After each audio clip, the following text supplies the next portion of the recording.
Ladies and gentlemen, good afternoon. I'm Jessica Matthews, president of the Carnegie Endowment, and thank you for joining us for this discussion of the next phases of America's longest war. ISAF today has 130,000 troops on the ground, 90,000 of them American. Over the next 2 years, these numbers are going to decline dramatically, and in late 2014, if current plans hold, big if, the security transition to Afghan control will be complete. But this war will not end in victory. In the best case, the outcome will be something far messier. And notwithstanding the temptation to think about other things as the troop numbers decline, we owe it to those who have served and are serving there to continue to care and to continue to strive for the wisest achievable policies. There have been some recent signs of progress in the transfer of prisoners to Afghan control and the handover of oversight of night raids to Afghan forces, so that a strategic partnership between Washington and Kabul may finally be within reach, but enormous challenges remain. The Afghan government is still weak and riddled with systemic corruption. Insurgents continue to find sanctuary across the border in Pakistan, and Kabul remains heavily dependent on outside assistance and for the foreseeable future, even for the core state function of paying for its own security forces. And so critical questions remain. What will NATO's role be? What sort of Afghanistan will we be leaving behind? What are the consequences of various outcomes for American and allied security? And what role should the United States play after 2014? Here to suggest some answers is one of the most serious students of American foreign policy and national security in this city for many decades.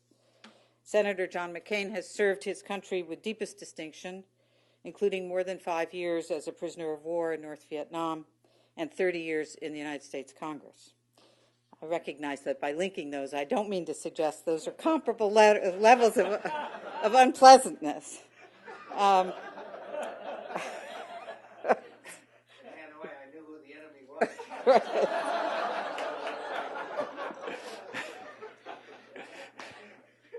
He has made his mark on a range of national issues, from earmarks and campaign finance reform to the use of torture, never hesitating to take on the most sensitive issues and never hesitating to follow where his own convictions take him.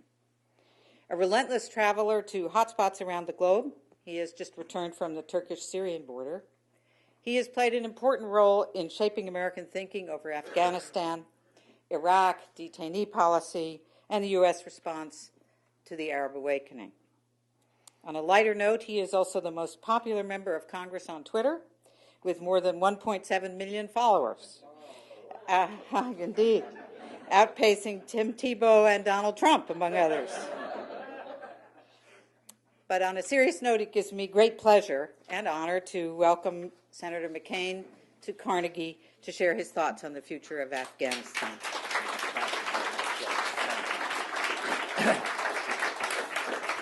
Thank you, Jessica, for that generous introduction, for your leadership of this outstanding institution, and it's good to see old friends and enemies here today. The Carnegie Endowment for International Peace remains a first-rate source of policy analysis and practical guidance on all of the major international issues of the day, and I continue to rely on the advice and counsel of many Carnegie scholars, including my friend Ashley Tellis here today and many others. Thank you for giving me the opportunity to speak about Afghanistan and its run-up to the NATO summit in Chicago next month, and I look forward to your questions or comments or insults following my remarks. A friend commented to me yesterday that the international community has so many summits nowadays, it's beginning to resemble a mountain range. That may be true, but this is nonetheless a vital moment to focus on NATO's mission in Afghanistan. We are approaching the end game of what has already been, as Jessica mentioned, a long war. And not surprisingly, the American people are very tired of this burden. The war weariness has only been exacerbated in the last few days by a series of headline-grabbing setbacks in Afghanistan, the latest being the coordinated and terrorist attacks in Kabul and other Afghan cities earlier this week. But while events like these are unfortunate, none of them change the vital U.S. national security interests at stake in Afghanistan, nor do they mean that the war is lost. It is not. There's still a realistic path to success if the right decisions are made in the months ahead. This gives added importance to the upcoming NATO summit. We must view this meeting as a strategic opportunity to recast our entire involvement in Afghanistan, to recommit ourselves in the alliance not merely to leaving Afghanistan, but to succeeding there.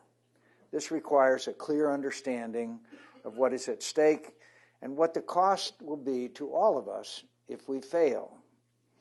More than a decade after the attacks of September 11, 2001, we fight in Afghanistan today for the very same reason that first led us there. What happens in Afghanistan directly impacts our security at home. We abandoned Afghanistan in the 1990s, and the result, as you all know, was a fanatical regime that tyrannized the Afghan people, especially women, used its territory as a base for global terrorist attacks. And if we quit Afghanistan again and abandon the millions of Afghans who have risked everything to be our allies in the hopes of succeeding together, Afghanistan will again become a safe haven for terrorists and a nightmare for the Afghan people. It does not have to be this way. Significant military progress has been made in Afghanistan, progress that I have witnessed over repeated visits. 4 years ago, the Taliban dominated southern Afghanistan, and our coalition lacked both the resources and the strategy necessary to break their momentum. Today, that situation is reversed. I have walked through busy villages and bustling marketplaces in parts of Kandahar and Helmand that were entirely off limits just a few years ago. Similarly, the training of the Afghan National Security Forces, which was under-resourced and disorganized 4 years ago, has been completely overhauled. Growing numbers of Afghan units are increasingly capable of leading the fight.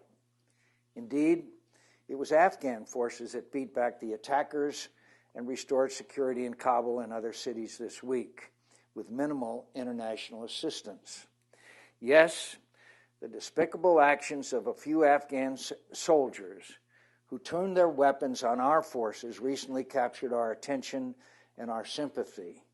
But that must not cause us to overlook the fact that there are literally hundreds of thousands of patriotic Afghans who are faithfully in this fight with our troops and increasingly taking the lead for it. They are wounded and killed in greater numbers than our forces, and they should give us hope that our common goal, an Afghanistan that is secure, can secure itself, govern itself, and sustain its own progress, remains achievable over time. While these tactical gains are undeniable, unfortunately, our efforts continue to be undermined at the strategic level by the perception that America is planning to abandon Afghanistan once again, a perception that the administration has exacerbated through its fixation on leaving Afghanistan and by a series of counterproductive decisions they have taken to accelerate that withdrawal. First, in December 2010, the President provided his military commanders with a smaller surge of forces than they recommended and announced a date certain to begin withdrawing our troops the following year. Our commanders had planned to confront the insurgency in southern and eastern Afghanistan simultaneously. However, the smaller surge forced them to tackle the insurgency sequentially, first in the south, then in the east. This made the war longer. The President then overruled his commanders again in July of last year, choosing to withdraw the full surge earlier than the military commanders recommended. After the initial decision on troop levels lengthened the campaign, this decision denied our commanders the full combat power they had wanted to employ against the Haqqani network in eastern Afghanistan during the coming fighting season. Our military leaders have testified to Congress that none of them recommended this course of action and that it has only increased the risks to our mission. In addition, the administration is now planning to cut the end strength of the Afghan National Security Forces from 352,000 to 230,000. The rationale offered is that the larger number is a surge force and it can be drawn down to the lower number in a matter of years after 2014. That's a hard argument to swallow from a military standpoint, and the Afghan defense minister has been critical of it in those terms. Furthermore, how can it make sense to begin laying off 120,000 well-trained Afghan combat veterans in 2014 and sending them into what will surely be a dim job market? We saw a similar movie before in Iraq, and it didn't end well. Finally, the administration continues to pursue a reconciliation plan with the Taliban that rests on the flawed assumption that real reconciliation on terms that would be favorable to our Afghan and NATO allies and to us is possible right now. But as long as the Taliban believe that we are leaving and that they can ultimately win on the battlefield, what incentive do they have to make peace? We need to be realistic. Reconciliation with the Taliban will not happen because we want to stop fighting. It will happen when we have broken their will to keep fighting. This is a stubborn fact. And to the extent that the administration tries to substitute carrots for sticks in the negotiations, offering to transfer 5 high-level Taliban detainees from Guantanamo Bay to Qatar as a confidence-building measure, as media reports suggest, it only signals desperation to give up the fight. The effect of these and other decisions have been strategically debilitating. It sends a signal to everyone in Afghanistan and the region, both friend and enemy alike, that the United States has lost the will for this fight, that we are hell-bent on leaving Afghanistan regardless of conditions on the ground, that the Taliban is literally coming back, starting with the 5 detainees possibly headed to Doha, and that the international community will not even help our willing Afghan partners to sustain a sufficient number of forces to lead this fight on their own. None of this may be true, but I can assure you that it is the perception in Afghanistan and the region, and perception is reality. This set of incentives only emboldens our enemies to keep fighting. It encourages the Pakistani army and ISI to continue hedging their bets by supporting terrorist proxies as a source of strategic depth in Afghanistan. And it leads our Afghan allies to hedge their bets as well by making counterproductive choices about governance and corruption due to their fears about what a post-American future will bring in Afghanistan.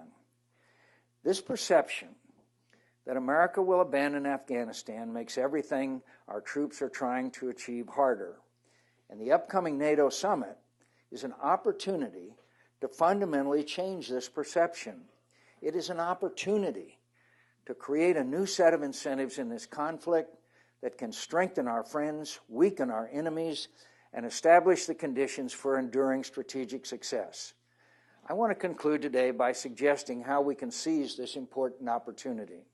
First, to sustain our fragile progress in Afghanistan, it is critical that the President resist the short-sighted calls for additional troop reductions, which would guarantee failure.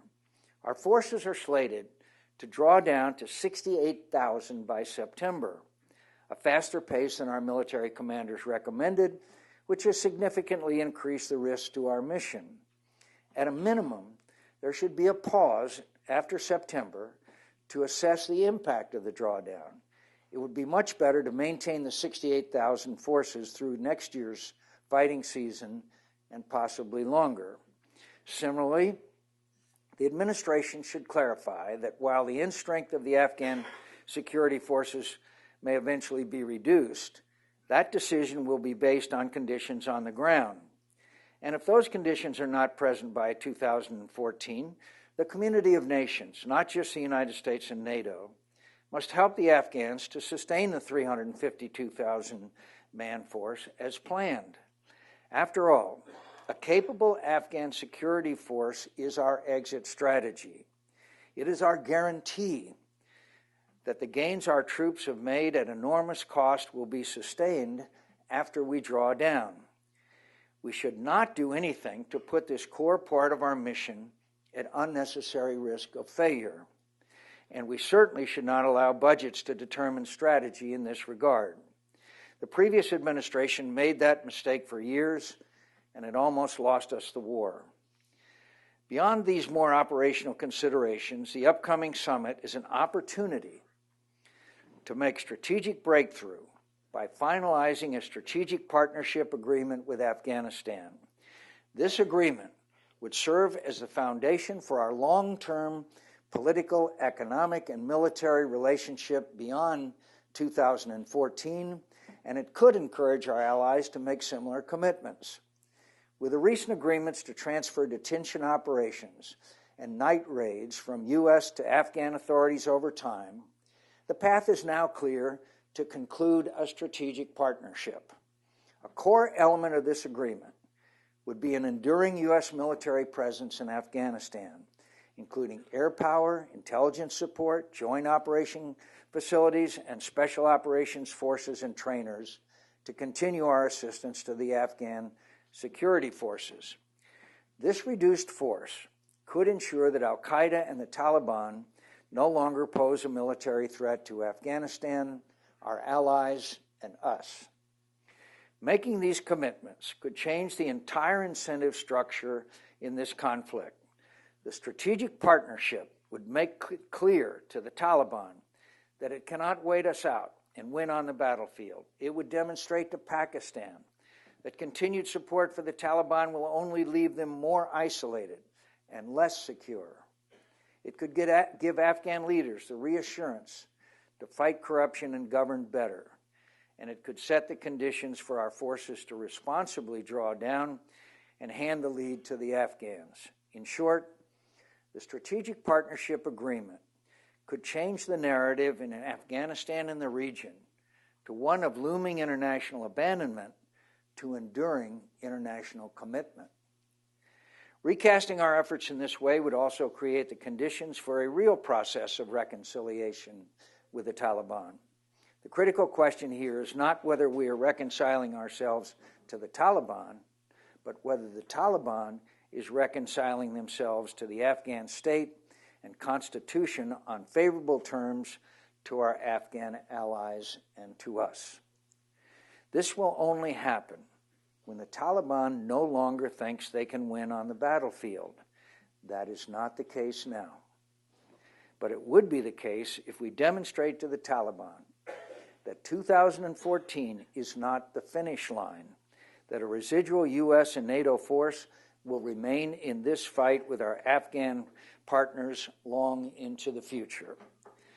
All of these decisions could create the conditions for a more broad-based political strategy in Afghanistan.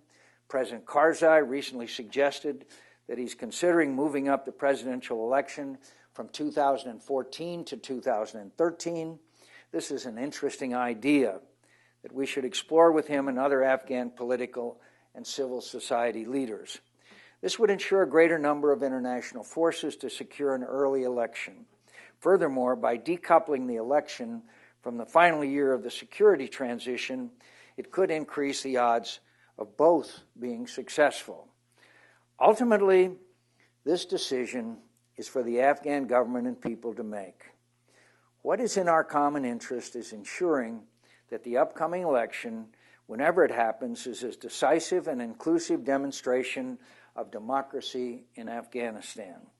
There are many Afghan citizens who continue to feel unrepresented in the current political system. The upcoming election needs to provide a clear expression of the will of the Afghan people, and with it, a strong new mandate for the next Afghan government to tackle the country's major challenges. This does not mean that the problems of governance and corruption will be resolved immediately, but it could create renewed will and public demand to address these challenges more urgently. Somewhere over the past few years, the idea that democracy in Afghanistan is an explicit goal of U.S. policy has been lost. It is not talked about as much. This is unfortunate and misguided. The Afghan people remain our natural allies. Like us, they want their governments to fight corruption, to be bound by the rule of law, to be responsive to their interests, and to be accountable to their demands. They want to safeguard Afghanistan's sovereignty and independence from meddlesome neighbors, and they want to enter into a long-term strategic partnership with the United States. The Afghan people do not want the Taliban back. In fact, they are fighting and sacrificing by the thousands to defeat the Taliban. Democracy in Afghanistan is not a goal that we should be backing away from now. To the contrary, helping Afghans to strengthen their democratic system and participate more fully in it can be an essential part of our political strategy to advance our own national security interests with the willing and able Afghan partners. Ultimately, all of these decisions return to one fundamental question. Does the United States still have the will to lead, and to lead wisely in Afghanistan? For all of our mistakes, for all of our recent setbacks, for all of the committed enemies we face, and for all of our neglect of Afghanistan over so many years, nonetheless, we are still in control of our own destiny in this war. The fight is ours to win or lose. After all, we have committed to this sacrifice. The years we have devoted, the resources we have sacrificed, the precious lives we have lost, the national security interests and national honor we have at stake, the countless Afghans who are risking everything by siding with us. And after all this, we still have a realistic path to succeed in Afghanistan. And if the President chooses it, my colleagues and I in Congress will strive to secure the same bipartisan support for this war in its twilight hours as when it began more than a decade ago. Thank you very much.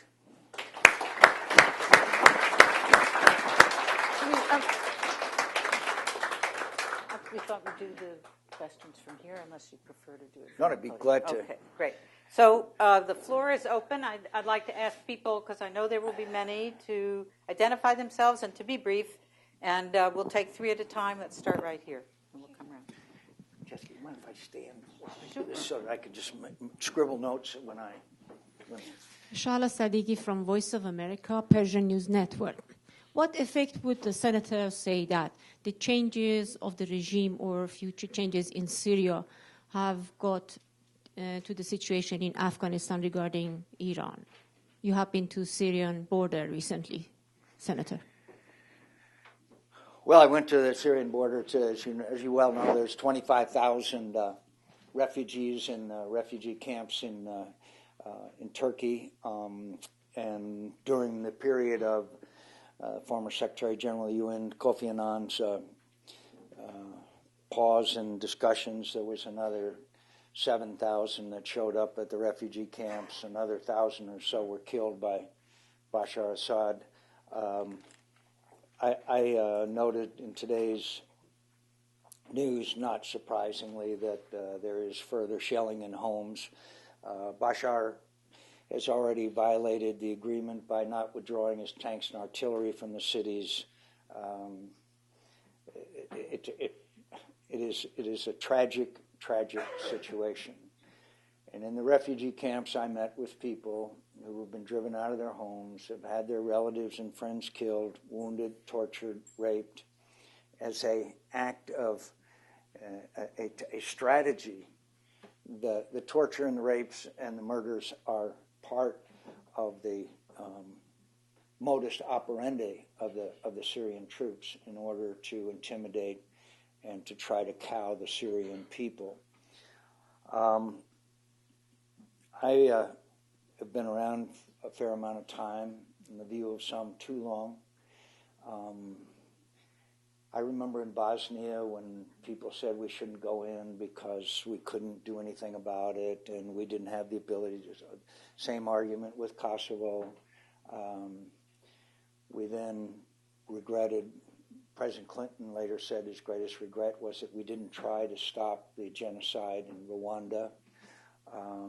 Libya, we don't know who they are. The usual responses that I've seen many times. This is a fourth-rate nation, Syria. We should have the ability with our allies to establish a sanctuary area so where they can train, equip, assist these people who are struggling for freedom.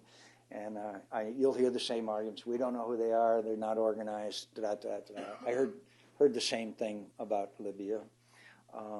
And I would also point out, and I'm sorry for the long answer, that General Mattis, our commander in the area, stated before the Armed Services Committee that the fall of Bashar Assad would be the greatest blow to Iran in 25 years.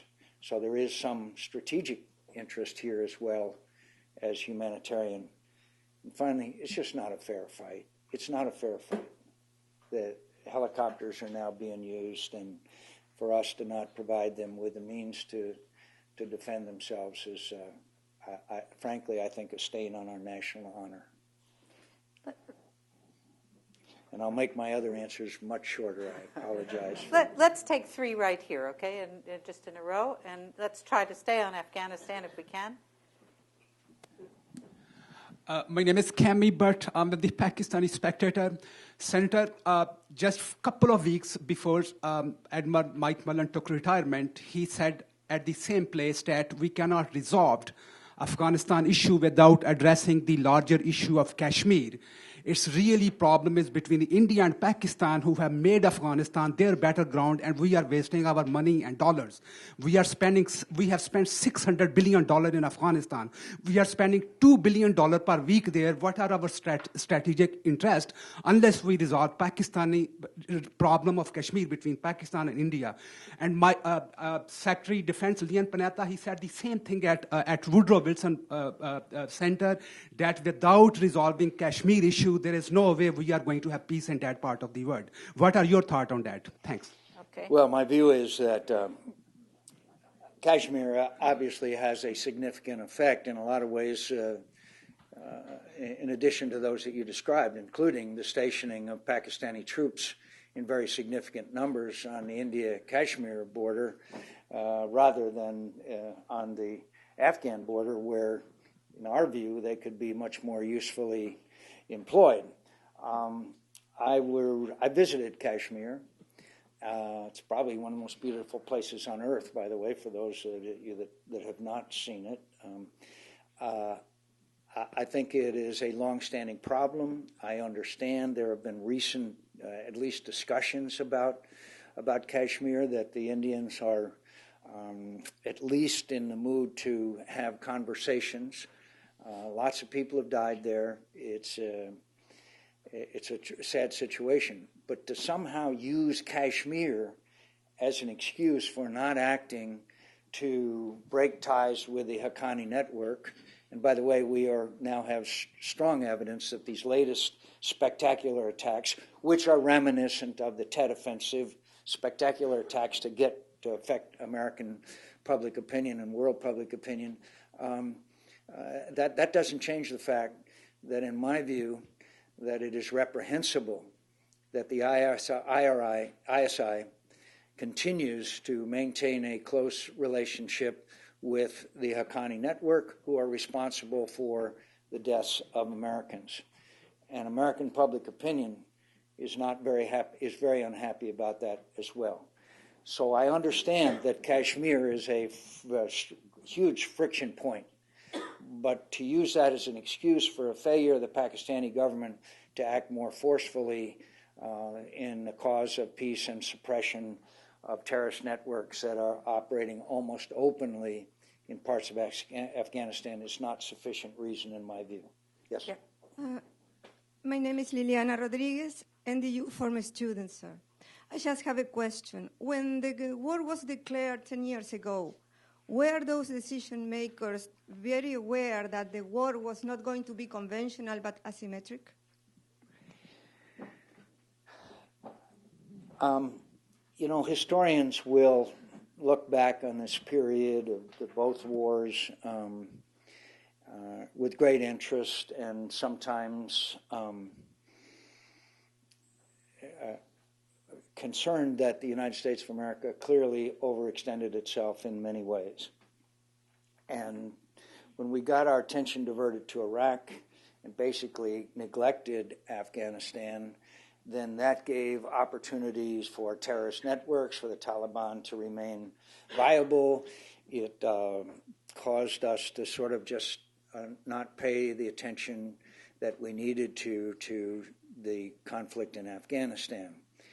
And there was a period of time, and I was there the night that Bagram fell, where if we had done the right thing, I think that Afghanistan would be a very peaceful nation today.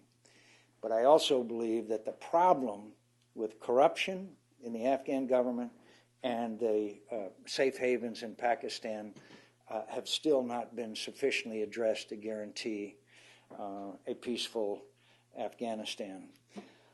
Whether we should have gone into Iraq, I think, is going to be a subject of great debate, and maybe the verdict of history will not be rendered until 10 or 15 years from now when we see how Iraq turns out. But I still maintain steadfastly that Afghanistan was the base for attacks on the United States of America of September 11th.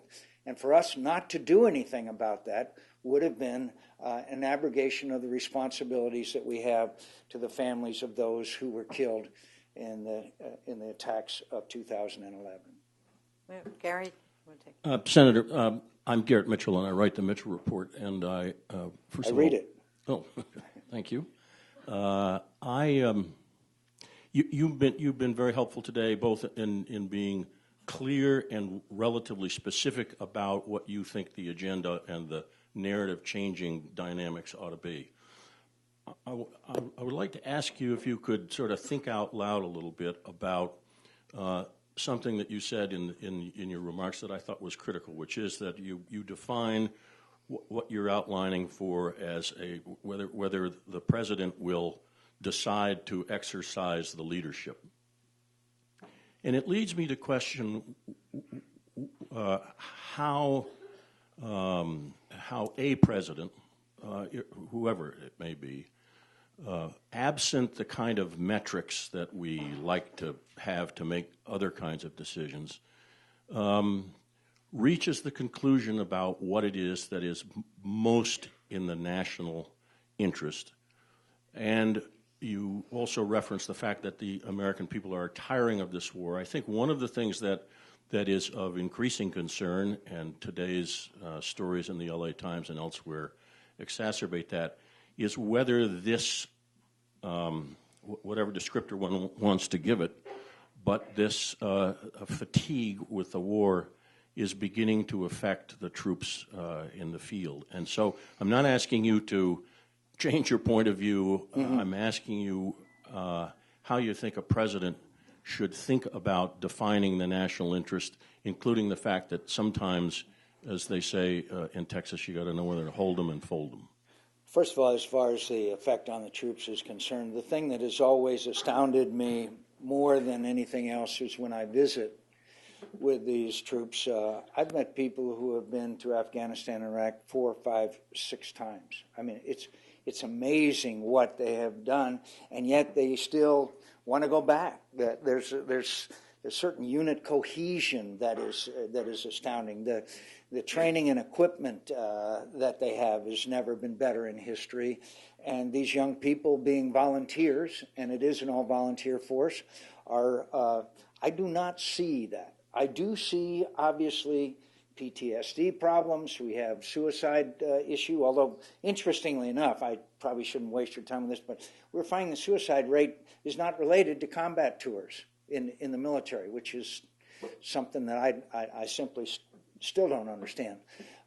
Brain injuries are a terrific problem, but the morale and the esprit of these young men and women is still astonishing to me, and the fact that they all want, that not they all, but so many of them want to go back.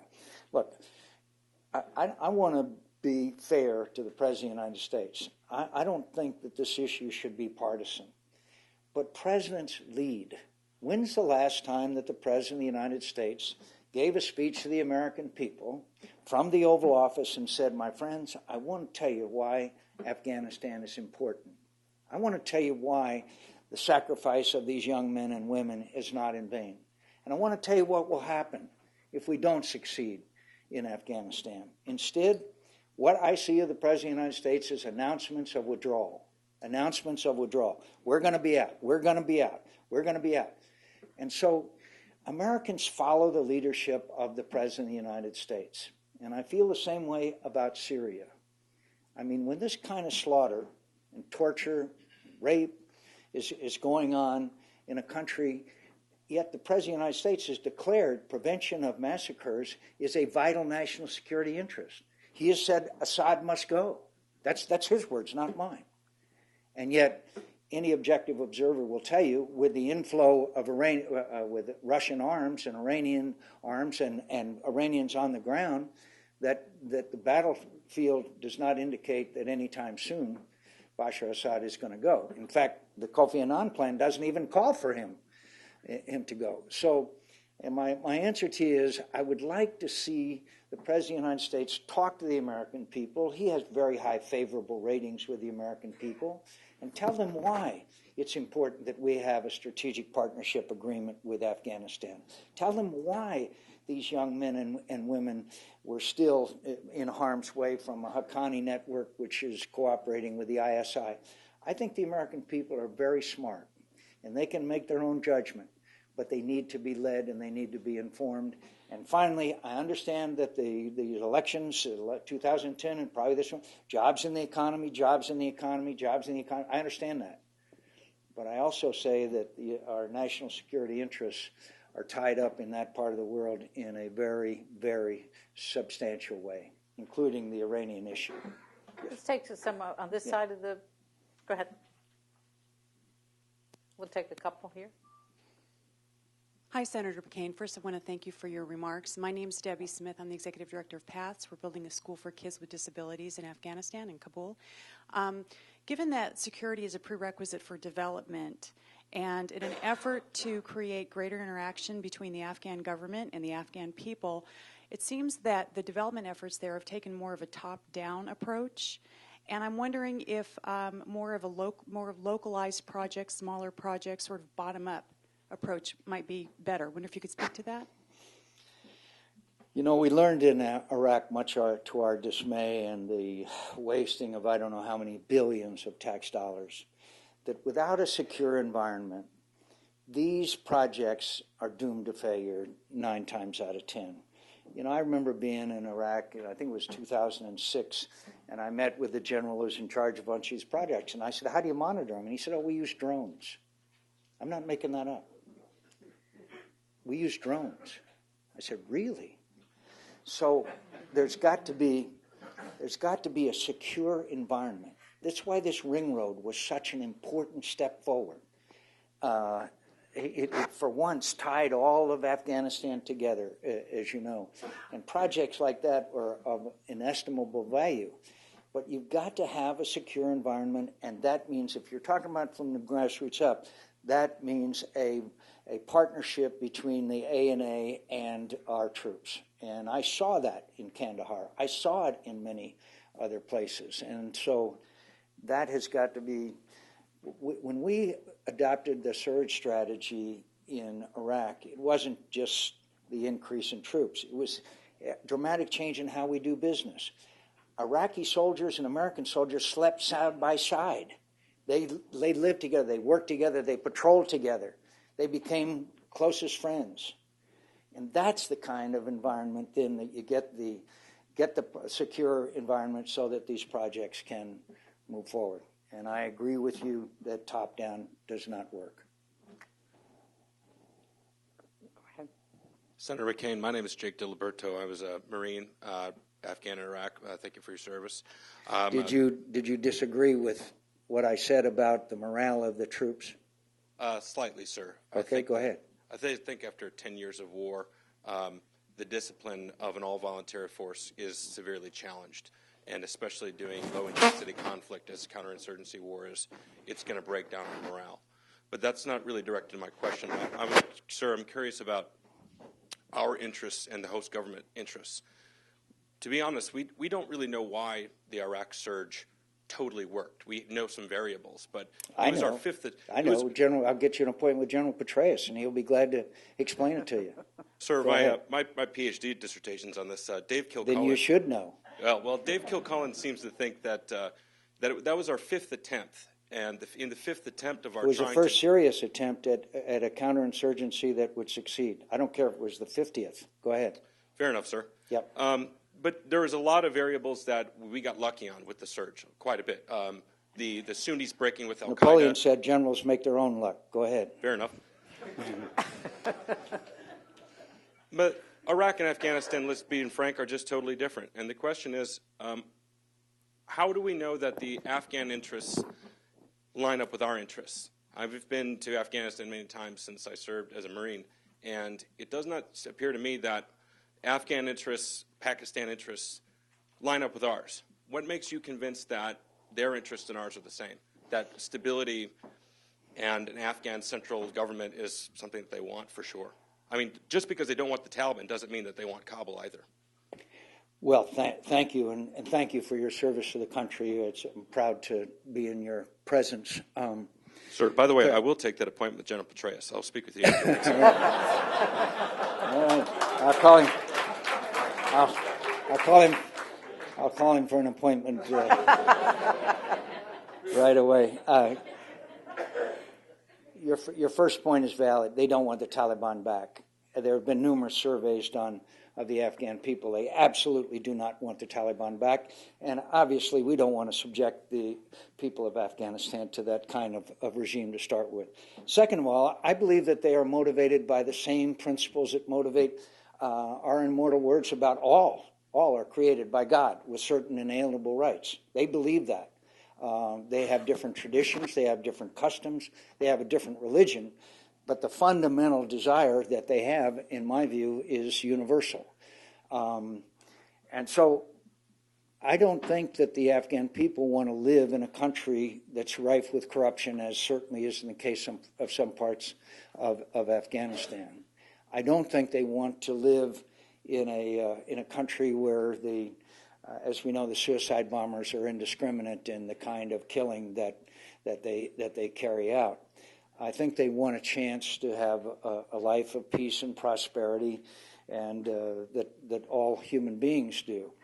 And our goal, it seems to me, is to do what we can to provide that. What is the best way to do that?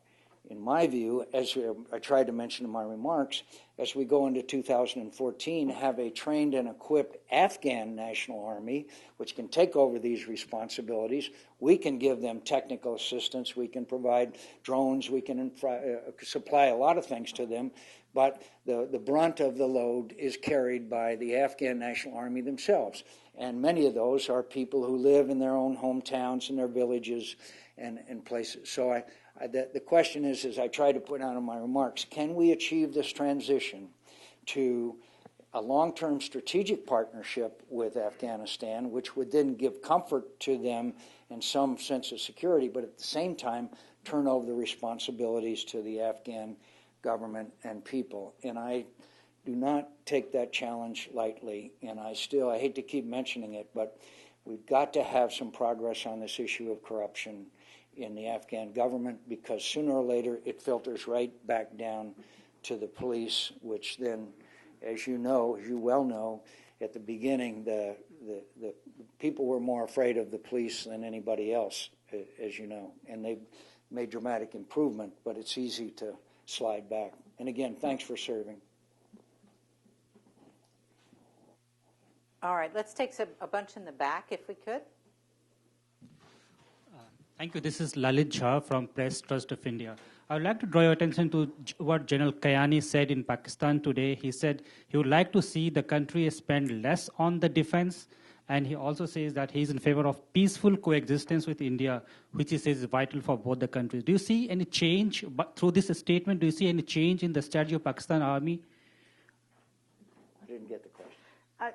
I think the question had to do with the statement that General Kiani made about the orientation of the Pakistani army. I can repeat it if you want. Well, I think that I appreciate General Kiani's statements, but I think facts on the ground are very clear that the majority of the best trained, best equipment of their army is on the border with Kashmir rather than in the border with Afghanistan. I have great sympathy for the Pakistani military leadership in that there is a government which is in many ways dysfunctional in Pakistan, and they are struggling. But at the same time, it's just a source of never-ending frustration to all of us to see this continued relationship between the ISI and the Haqqani network when General Kiani is responsible for the appointment of the head of the ISI. Yes, can you continue back there, please?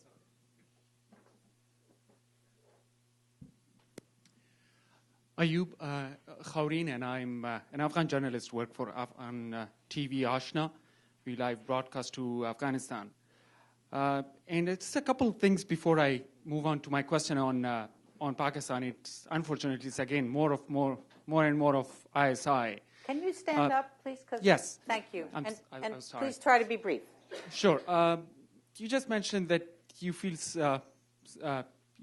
your sympathy for the Pakistani army, and in your earlier comments, it was very clear that the Pakistani ISI is supporting its proxies, like the Lashkar-e-Jangwi or who did the Bombay, Lashkar-e-Taiba, who did the Bombay bombings, and Haqqani network, who is responsible for the beheadings of many Afghans and Americans in Afghanistan. What worries me and what gets me into this a sort of conspiracy theory that's very much common in Afghanistan, that the inaction of the U.S. On the part of against Pakistan or anything on Pakistan makes people, mostly Afghans, talking for Afghan population that I'm in touch with, is that the ISI or the CIA has something in common. It is Bin Laden is killed in Abbottabad. Haqqani is stationed in Waziristan. The Hafiz Saeed is making public rallies in Islamabad and Karachi and mocking over the bounty, the U.S. Announcement for the bounty. What is stopping, from a policy perspective, on the U.S., regardless of the partisan politics here in Washington? What stops the U.S. to, or doesn't have any leverages to pressure Pakistan in that region? Or what is the strategic partnership between Washington and Islamabad that would stop you to force the Pakistani military, who is seen as the actual driver in Pakistani politics, to commit to the U.S. interests in Afghanistan and the region? Thank you. Well, first of all, one of the problems that's very serious, and I probably didn't emphasize it enough, is the view on the part of many in the Pakistani military and the Pakistani government that the United States is leaving. And that is also true amongst the Taliban and others. You know, there's the famous anecdote about the Taliban prisoner who said to the American interrogator, "You've got the watches, we've got the time." And so in some ways, for in a sort of strange way, you can understand the relationship between ISI and the Haqqani network, which goes all the way back to the days of removing Russia from helping Russia being forced to leave Afghanistan. A guy that used to be a high-ranking member of the Bush administration was at a meeting not too long ago with Zardari and said, "What do you think about the chances for peace talks with the Taliban?" And he just laughed and said, "Why should they? They know you're leaving." That's why, in my view, and why I tried to emphasize the strategic partnership is such an important element of showing all elements that are involved in that part of the world that we are intent on staying and maintaining a relationship which would help the Afghan country to have a secure future. So I deplore this relationship between the Haqqani Network and ISI. There have been so many stories that show that relationship, including the latest incidents. I understand a person was captured who is a well-known Haqqani individual. But at the same time, if they believe that the United States is leaving and they can't leave, they have to accommodate to the neighborhood. And that's why a lot of them are hedging their bets. And that's another reason why I go back again. The strategic partnership is not the end-all, beginning and end. But I think it's a vital element in changing what is now the equation and the belief in the region that the United States is departing. And by the way, in case you missed it, the Australians announced yesterday that they're leaving a year early. The French have announced their departure. The exit sign is blinking, and that's why it's important for us to get this thing done as quickly as possible. And the meeting in Chicago is a perfect place to have that all in place. Yes, sir. All right. Okay. Hi, Nico Hines, London Times. You mentioned the use of helicopters in Syria. Would you support the imposition of a no-fly zone? And what other specific measures would you support being imposed in Syria? Thank you. I visited with a lot of people in the region and from different countries. They want American leadership. They don't want American unilateral action. We don't want American boots on the ground, but they do want American leadership to work with them to the establishment of sanctuaries, to provision of weapons, and there's already a little bit of that going on, but not enough. Price of a bullet in the black market today for a Kalashnikov, $4. So there is some movement, but it cries out for American leadership. And what I hope we could do is, and I'm confident the slaughter will continue, is establish a sanctuary to allow them to work more closely together, the Syrian National Council and the Free Syria Army, all of whom I have met with. And there is, by the way, there is a danger of extremists coming into this conflict, and that danger increases every day that this conflict drags out. More and more extremists will come into the fight. And so there's a large number of options that we have. We showed in Libya, even though it was different, and they had Benghazi already as their sanctuary. But remember, Gaddafi was at the gates of Benghazi when we finally intervened. So each one of these is different, but the fundamentals are the same. Are we going to assist people who are struggling for the basic human rights that we believe apply to all people? We have time for just one more. Can we do two? Two more. Great. we are glad to do or 20. Or three. Would you like to pick them, the lucky last two? Yes, ma'am. Senator, you write. Oh, wait. Now, you already had one. So. Oh, you've already had one. Yeah. I'm sorry. Did we go there? I'm sorry. Is that your second question as well? No, it's my first. Oh, sorry. Go ahead. Senator McCain, do you have any comments on the stories the pictures that were published in the Los Angeles Times today with depicting U.S. soldiers from 2010?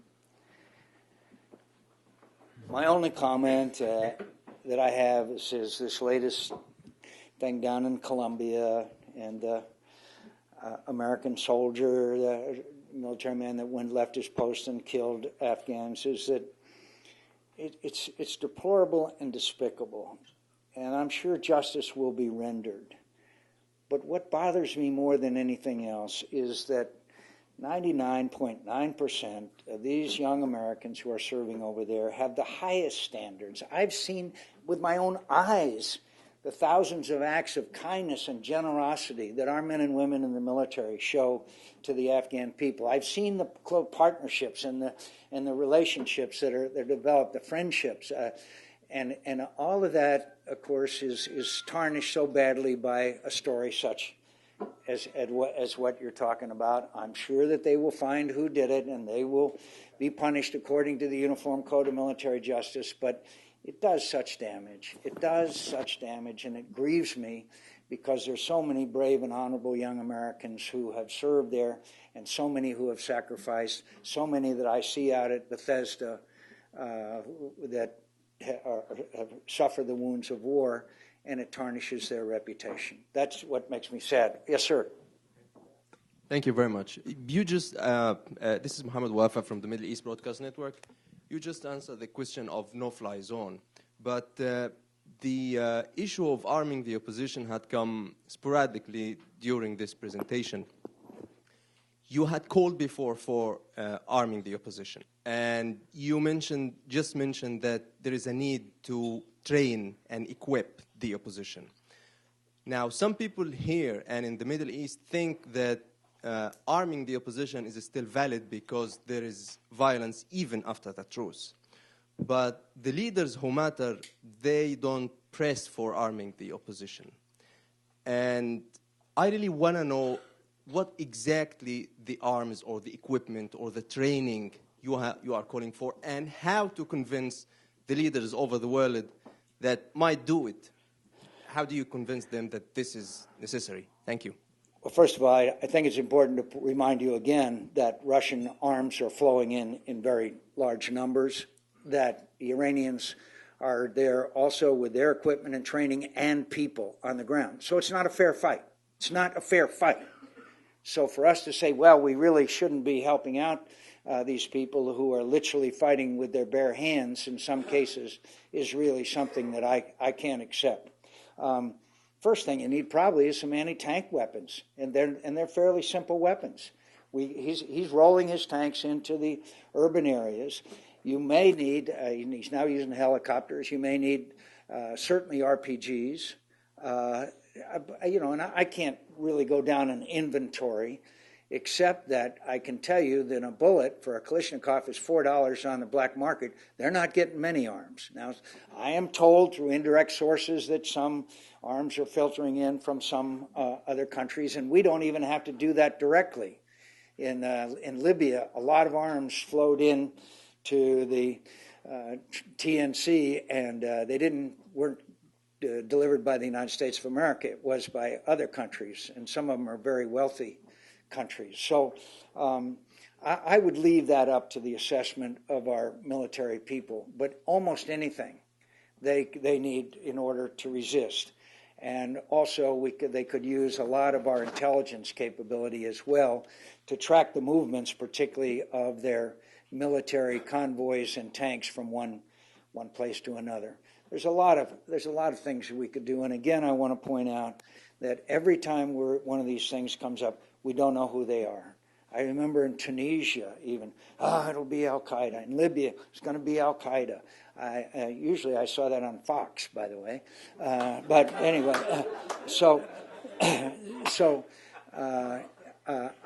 I know that these people, a lot of them, by the way, don't require as much training as you might think, because a lot of them, several thousand of them, are defectors from the Syrian army. But to somehow believe that Bashar Assad has any legitimacy in the world defies imagination. Last one. Yes, sir.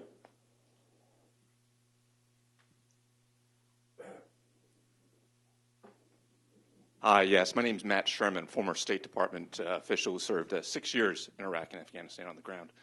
You talk about the reduction of Afghan security forces in post-2015 and the effect that might have with those soldiers being unemployed.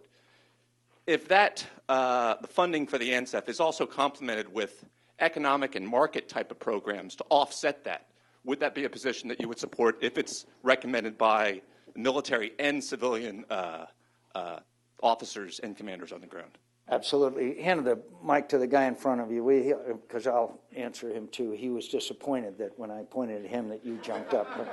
I was. But could I just say, could I answer that very quickly? I think you know very well, as I do, that 95%, please don't hold me to exact that, but around 95% of the money, of the funding that goes into Afghanistan today comes from the United States of America and our allies. So we leave, and that money dries up, they're gonna be in a depression. So obviously, I believe that it's going to be vitally necessary that we continue various assistance programs with the Afghans. But it also goes back to this first questioner. We've got to have a secure environment. I believe a strong A&A can provide that. But they're going to need a lot of assistance for a long period of time. And I know that makes my taxpayers in Arizona a little angry, but I also try to point out to them the alternative that would, the results of the alternative, which is failure. Yes, sir. Go ahead. Qasim Jindemir, Habertürk Daily, sir. When you say sanctuary for Syria, you mean inside Syria, I believe. I mean, I think we need to find the most effective sanctuary that we can. I think that, look, I'm not a war planner. I leave that up to the professionals in the Pentagon. But I do know principles of warfare. And one of the principles of warfare is you've got to have a place to operate from. And so whether that's inside Syria or inside of another country is something that I'm not committed to. Off the top of my head, I'd like to see it inside Syria. And I am told that option is being discussed as well. And so go ahead. And what role should Turkey play in that regard, sir? What Turkey. What role should Turkey play? Well, the Turks have said, Turkish leadership, and it's very interesting to watch the evolution of the Prime Minister Erdogan, that he's gone from a close friendship with Bashar Assad now to talking about, and these are all conversations, no one has committed, that, again, this is where American leadership comes in, that they're talking about different ideas and plans that could be employed. I know that one of, and I say one of the options that is being considered is sanctuaries within Syria. There are other ideas being out there. I'd just like to see us start by giving them some weapons which they could defend themselves. But I can't say that I would be committed to that, but it seems to me that should be an option that should be seriously considered. Could I say I thank you for being here. I thank everybody I know who had something else to do this afternoon. And I appreciate your involvement in these issues. And believe me, when I go to the refugee camp, they really, really, really want American leadership. They look to us. We are their role model. I know America is not popular in some parts of the Middle East, and whether that's deserved or not is the subject of another engagement that we have. But right now they are crying out for our assistance. And right now I believe we are at a critical point in Afghanistan. And what happens between now and May in Chicago, I think, can determine the future course of the events that may take place in Afghanistan and Pakistan. And overall, I am guardedly confident we can achieve it. And I think that then Americans could look back with some pride at the sacrifice that we made with so much American blood and treasure. Thank you very much. Thanks for having me.